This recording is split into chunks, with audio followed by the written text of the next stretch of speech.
दोस्तों, स्मृति ईरानी को बीजेपी युवा मोर्चा में देखकर नितिन गडकरी भड़क गए थे। उन्होंने सिरे से स्मृति ईरानी को नकार दिया था।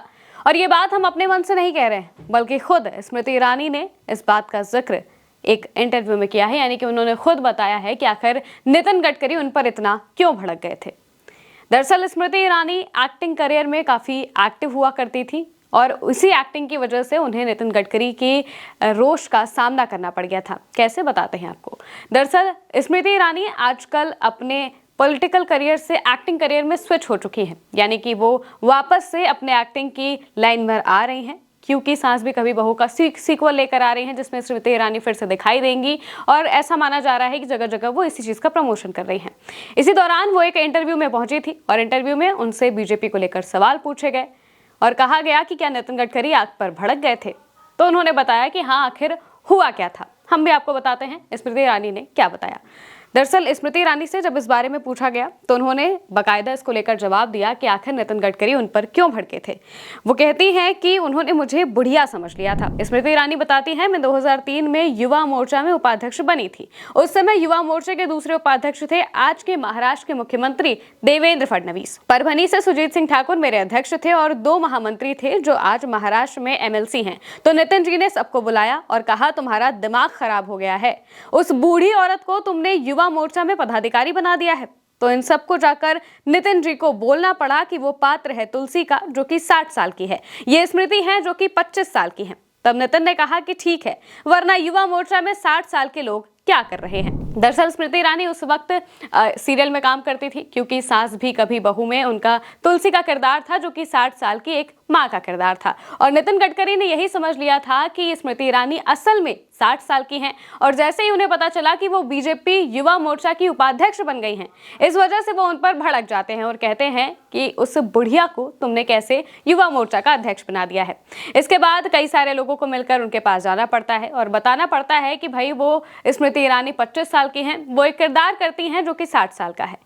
अब सवाल ये भी आया था कि आखिर क्या जो एक्टिंग करियर था उनका, उस वजह से उन्हें पॉलिटिक्स में मदद मिली या फिर नुकसान हुआ। तो इसका भी जवाब स्मृति ने दिया था और बताया था कि इससे उन्हें काफी ज्यादा नुकसान हुआ। इस बारे में स्मृति ने क्या कहा वो भी हम आपको बताते हैं। दरअसल स्मृति इस सवाल के जवाब में कहती हैं कि बिल्कुल भी नहीं, नुकसान ही हुआ है, क्योंकि जब मैं राजनीति में आई तब एक्टर्स की ये छवि थी कि वो संजीदा नहीं है, वो लेजिस्लेचर करना नहीं जानते, देश में कानून पारित करना नहीं जानते, अगर किसी मंत्रालय में है तो गंभीरता से अपनी जिम्मेदारी का निर्वहन नहीं करते, समय नहीं देते, जनता से नहीं मिलते, गरीबों का काम नहीं करते। ये बात स्मृति ईरानी बताती है। वहीं दूसरी तरफ पार्टी को लेकर एक सवाल में वो कहती है कि मेरी पार्टी में कंफ्यूजन नहीं है, कॉन्फिडेंस है। स्मृति ईरानी को लेकर कि जब जब समाज और राष्ट्र के सामने कोई चुनौती आएगी, जब जब पार्टी के माध्यम से राष्ट्र की समाज की सेवा का कोई भी मौका आएगा और जब जब स्मृति को हम कहेंगे, वो अपनी रिस्पॉन्सिबिलिटी का निर्वहन करेंगी।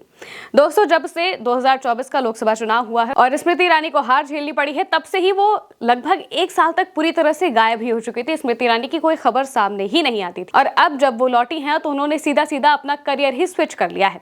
इसको लेकर यह भी अटकलें मानी जा रही थी कि क्या अब पॉलिटिकल करियर स्मृति ईरानी का खत्म हो चुका है।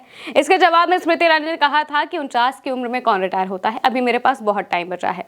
वो इस बात से नकार तो देती हैं, लेकिन माना यही जा रहा है क्योंकि बीजेपी ने अब स्मृति ईरानी को पूरी तरह से साइडलाइन कर दिया है। स्मृति ईरानी को लेकर कोई बात नहीं होती, उन्हें किसी भी तरीके की कोई जिम्मेदारी ना ही संगठन में, ना ही किसी और चीज में दी जाती है और ना ही उनको लेकर और कई बातें होती है। कोई बीजेपी का नेता करता हो या फिर उन्हें बीजेपी के किसी कार्यक्रम में इस तरह से बुलाया जाता हो, ऐसा नहीं हो रहा है। इस वजह से अब वो सीधा एकता कपूर के पास गई और फिर वापस से वो सीक्वल लेकर आ रही हैं, क्योंकि सास भी कभी बहू का, और फिर से वो एक्टिंग करती हुई दिखाई दे जाएंगी।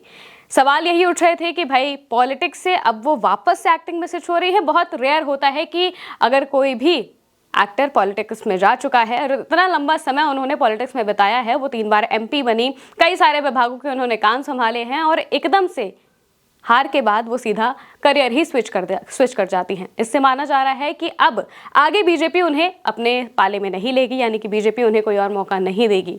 और अगर ऐसा नहीं होगा तो स्मृति ईरानी को अपने लिए, अपने घर चलाने के लिए कुछ ना कुछ तो चाहिए ही। तो इस वजह से वो वापस अब एक्टिंग में स्विच हो रही हैं। हालांकि स्मृति ईरानी इस बात से नकार रही हैं, इस बात को कह रही हैं कि संगठन जब भी कहेगा, वो जानता है कि स्मृति ईरानी को अगर हम कोई भी रिस्पॉन्सिबिलिटी देंगे तो वो इसका निर्वहन करेगी ही करेगी और संगठन देखेगा कि हमें क्या करना है। वहीं जब उनसे ये सवाल पूछा गया कि क्या वो आने वाले चुनाव में चुनाव लड़ सकती हैं, तो इसके जवाब में उन्होंने कहा था कि ये बात तो सिर्फ पार्टी ही डिसाइड करेगी। और पार्टी को देखकर ऐसा नहीं लग रहा है कि वो स्मृति ईरानी को वापसी चाहते हैं। स्मृति ईरानी वापस से अब जब एक्टिंग में एक्टिव हो रही हैं, तो ये भी माना जा रहा है कि इसके बाद बीजेपी उन्हें पूरी तरह से साइडलाइन करती हुई भी दिखाई दे जाएगी। अब देखना होगा कि बीजेपी क्या करती है। वहीं स्मृति ईरानी का क्या पॉलिटिकल करियर अब इसके बाद खत्म हो जाएगा, ये भी आने वाले वक्त में पता चलेगा। आप इसको लेकर क्या सोचते हैं, कमेंट में बताइएगा। मैं हूं महिमा और आप देखते रहिए उल्टा चश्मा यूसी।